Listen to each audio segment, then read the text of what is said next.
Les ondes de Limo. Osez la curiosité pour votre bien. Anne-Sandrine Di Girolamo.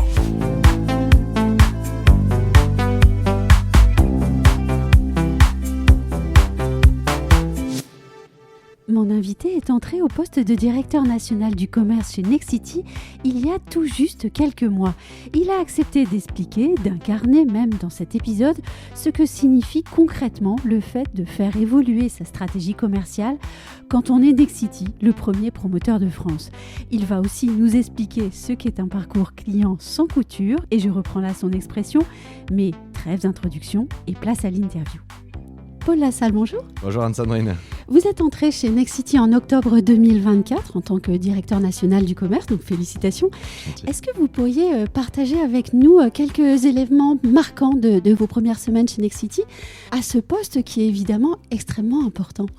Alors, s'il devait y avoir déjà un événement marquant, c'est la prise de poste pour aller sur le terrain, tout simplement. Je pense que j'ai passé déjà plus de temps sur le terrain qu'à Paris, et ça c'est important, je voulais le montrer aux équipes, puisque là en quelques jours, on a fait Lyon, Bordeaux, on est allé en Île-de-France, on est allé voir la première couronne, Toulouse, Montpellier, et j'en passe, Marseille, Nice. Et ça c'était important de rencontrer tout d'abord les équipes commerciales, les équipes terrain, les équipes promotion, mais également, et je le dis ici, les partenaires. Voilà, les partenaires qui nous accompagnent et nous font confiance au quotidien, que j'ai pu rencontrer, que ce soit les grands patrons entre guillemets ou patronnes et les opérationnels aussi en région. Donc c'était important pour le premier signal, envoyer une certaine dynamique et montrer qu'on était déjà sur le terrain et au travail. Et après, si je devais donner un deuxième exemple, ce serait le recalibrage de l'offre très rapidement. C'est-à-dire qu'aujourd'hui on a le stock le plus important de l'immobilier français, on se situe à peu près à 6 000 appartements, terrains à bâtir, etc.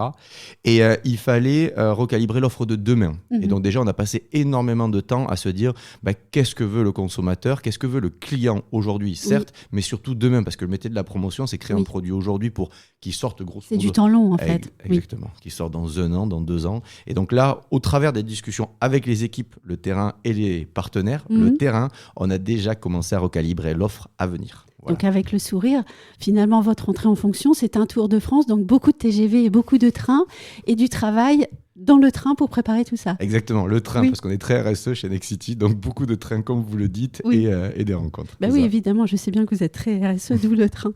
Alors, vous l'avez sous-entendu déjà, mais cette entrée chez Nexity se fait à un moment très particulier pour le secteur de la promotion et de l'immobilier.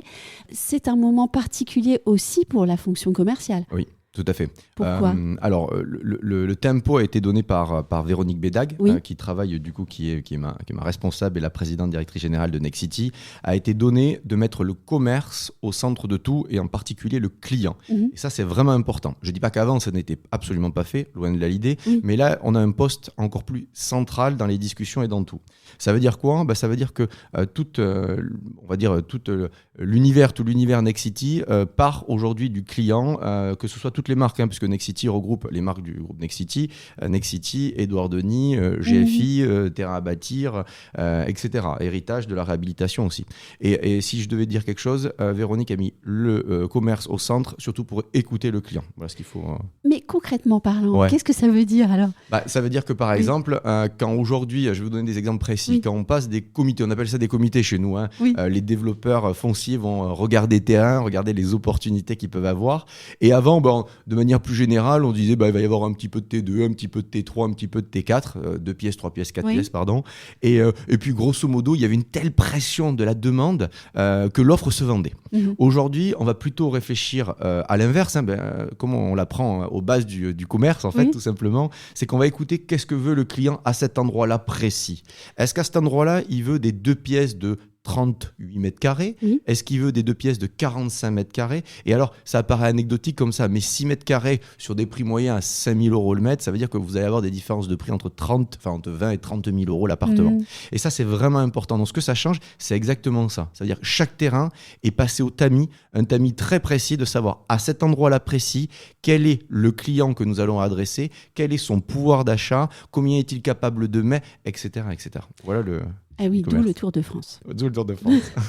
Mais justement, alors j'ai bien compris qu'il y avait des différences de secteur et de région, mais de façon générale, quelles sont désormais les attentes des Français en termes de produits logement ? Alors déjà, les attentes des Français, elles sont fortes en immobilier, malgré le Oui. fait qu'il n'y ait pas beaucoup de mouvements, on va dire, politiques autour de l'immobilier. Les attentes sont là, c'est le sujet numéro 1 de conversation des Français. C'est le sujet, entre guillemets, le sujet qui impacte le plus le pouvoir d'achat des Français, c'est l'immobilier. Mais oui, et d'ailleurs, j'avais eu un dirigeant qui m'avait dit mais les politiques passent et le logement reste.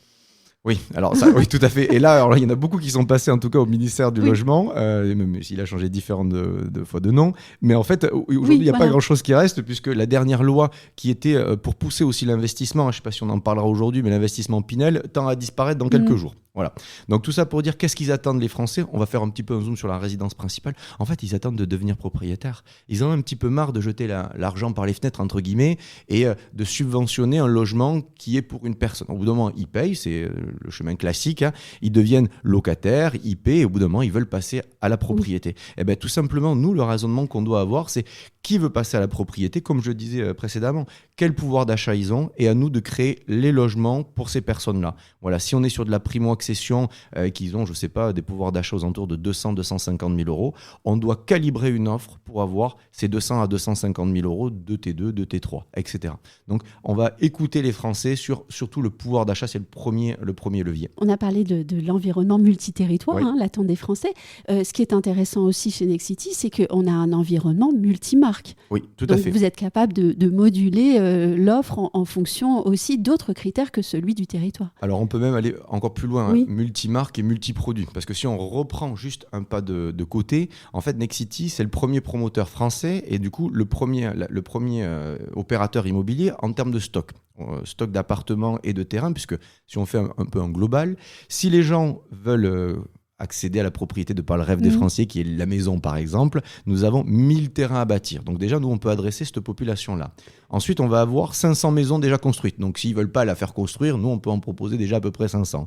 Et enfin, sur les 4000 qui restent, 4500, on peut proposer des produits spécifiques à l'investissement immobilier, c'est-à-dire par exemple ce qu'on appelle du LMNP, géré ou non géré, sur des résidences étudiantes ou seniors. Et après, on va adresser toute la France. En fait, on n'est pas dans certaines villes, on est sur tout le territoire français, de la zone B2 ou C, puisqu'il y a des classifications de villes, c'est-à-dire dans des territoires un peu plus reculés, un peu plus ruraux, à Paris, à Lyon, Marseille, Toulouse, en plein centre-ville. Donc la force de Nexity, c'est ça aussi, de ne pas avoir forcément un seul client, mais d'avoir de multi-clients. Et du coup, en conclusion, on peut adresser la primo-accession, comme on peut adresser des chalets à la montagne et comme on peut adresser des vues mer sur la Côte d'Azur. Voilà.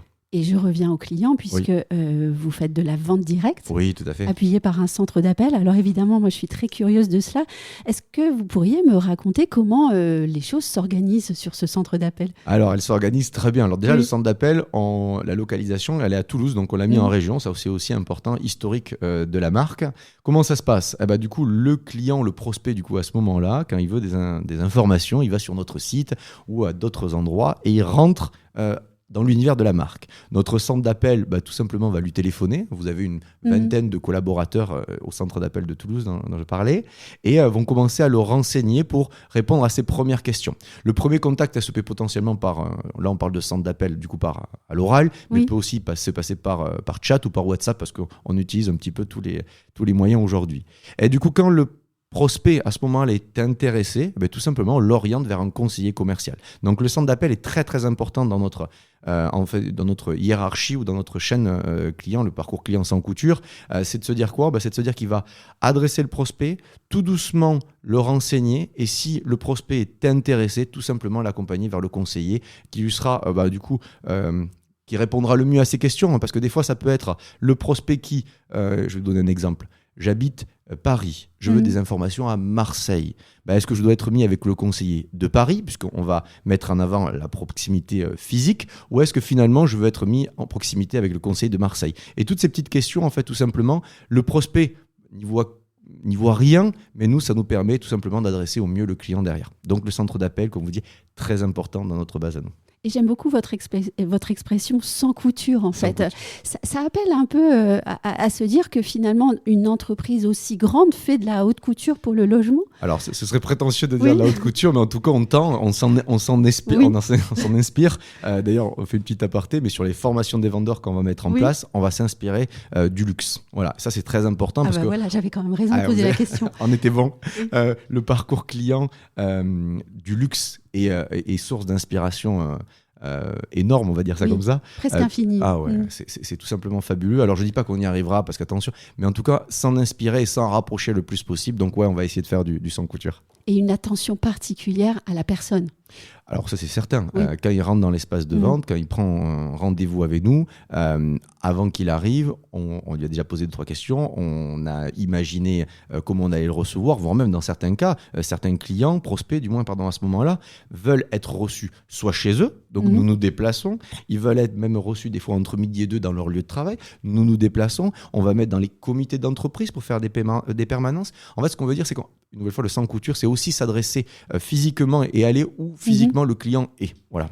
Et ça, on parle de la vente interne, mais aussi on oublie un levier, souvent que les promoteurs cachent un petit peu, c'est ce qu'on appelle la vente externe. Et ça, c'est aussi important. Ça veut dire que les clients peuvent aussi acheter de l'immobilier de par leurs partenaires bancaires, ça c'est aussi important, et aussi de par ce qu'on appelle des conseillers en gestion de patrimoine qui qualifient et qui renseignent au mieux le client.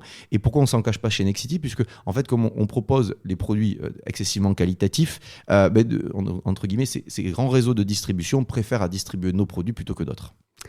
Dernière question, si on vous demandait maintenant de faire un peu de prospective, alors c'est compliqué, mais c'est toujours compliqué, et pas seulement en ce moment. Sur quel point, selon vous, un directeur du commerce qui travaille dans la promotion ou dans l'immobilier sera-t-il attendu dans les mois et les années à venir? Alors déjà, on va parler d'agilité à l'instant T. Je pense que la crise, elle a tout bouleversé, et il y a une petite expression qui dit on voit la robustesse d'un bateau, non pas quand il est sur le port, mais quand il est dans la tempête. Donc la crise, elle a tout bouleversé, et déjà le directeur commercial il a dû être agile ces derniers temps. Si ces 10 dernières années il était un petit peu motivateur des équipes, il entraînait les équipes et il les manageait, et finalement il regardait un petit peu le produit, mais comme on le disait tout à l'heure, il y avait une telle pression de la demande que l'offre se vendait, il était plus proche des équipes. Aujourd'hui ce phénomène-là c'est un peu inversé, on va dire, puisqu'aujourd'hui on va essayer de chercher, comme je le disais tout à l'heure, quel client on va adresser, à quel prix, à quel endroit, etc. Et ça demande beaucoup plus de temps. Et donc, on est passé d'un directeur commercial motivateur des équipes, entraînant, à un directeur commercial plutôt stratège, visionnaire, entre guillemets. Qu'est-ce que le client va demander dans 2 ans à cet endroit-là? Donc voilà, là, il y a déjà une première mutation du directeur commercial dans la promotion immobilière avec cette crise. Et ensuite, sur ma touche à moi, c'est le terrain. Je l'avais dit dès qu'on a commencé l'interview, c'est le terrain, être proche des équipes. Ne pas rester dans des bureaux enfermés et écouter l'homme qui a vu l'ours. Je reprends des expressions que j'ai entendues par le passé et que j'aime beaucoup. Non, il faut aller au contact du terrain, aller rencontrer les clients, les prospects, les équipes, les partenaires, tout le monde. Et c'est uniquement avec ça qu'on arrivera à répondre mieux dans nos stratégies de commerce. Voilà. Merci Paul Lassalle d'avoir répondu à mes questions, et puis à vous qui nous écoutez. Merci de votre fidélité. Merci Anne-Sandrine.